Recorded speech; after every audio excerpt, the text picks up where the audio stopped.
میرے دوستو، انسان کو کل عقل بھی مل جائے تو پھر بھی اللہ کی حکمت کا وہ احاطہ نہیں کر سکتا۔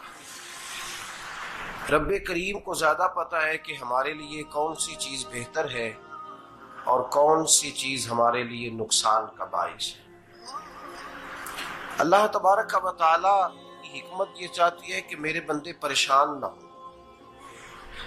رب یہ چاہتا ہے کہ میرے بندے کسی جگہ پہ بھی دقت اور پریشانی کا شکار نہ ہو، تو اللہ تبارک و تعالی نے راہ اعتدال اختیار کرنے کا حکم ارشاد فرمایا کہ تم اعتدال کے رستوں پہ چلو، معتدل زندگی گزارو، افراط و تفریط سے بچو۔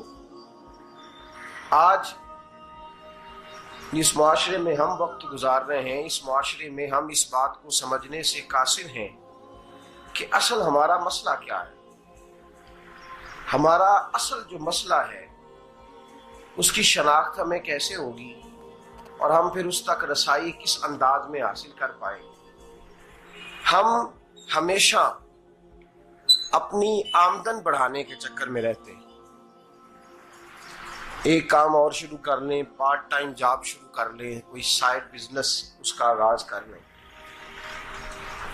ہماری جو دوڑ لگی ہوئی ہے وہ لگی ہے کام بڑھانے میں، آمدن بڑھانے میں، حالانکہ اسلام ہمیں یہ کہتا ہے کہ تو آمدن بڑھانے کے چکر میں نہ پڑ، اصل بات یہ ہے کہ تو اپنے خرچے کنٹرول کر۔ تنگ انسان وہ نہیں ہوتا جس کی آمدن تھوڑی ہوتی ہے، یہ توجہ کیجیے گا میری بات، یہ قیمتی بات ہے اور گفتگو ساری کا لب لباب ہے۔ تنگ بندہ وہ نہیں ہوتا جس کی آمدن تھوڑی ہوتی ہے، اصل پریشان وہ ہوتا ہے جس کے خرچے زیادہ ہوتے ہیں۔ اور ہمارا جو روزمرہ کا نقصان ہو رہا ہے نا، وہ آمدن کے معاملات میں نہیں ہو رہا۔ بنیادی نقص جو واقعہ ہو رہا ہے وہ یہ ہے کہ ہمارے اخراجات زیادہ، اور وہ اخراجات کسی اور نے نہیں بڑھائے، وہ خرچے ہم نے خود بڑھا لیے ہیں اور اب ہمیں اس کا نقصان بھگتنا پڑ رہا ہے۔ اور اگر آپ صحیح معنوں میں ٹٹولیں تو جو بہت امیر لوگ ہیں وہ تو ان خرچوں سے بچ گئے۔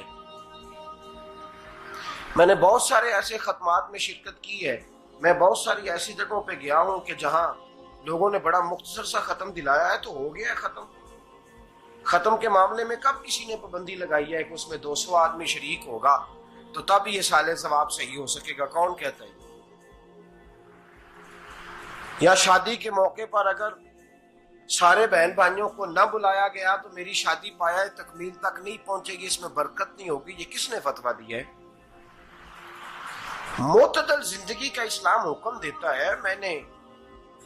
میں پڑھ رہا تھا کہ ایک بہت بڑا صدر ہے، غالباً سوڈان کے صدر کی بات ہو رہی تھی، تو اپنے بیٹے کی بارات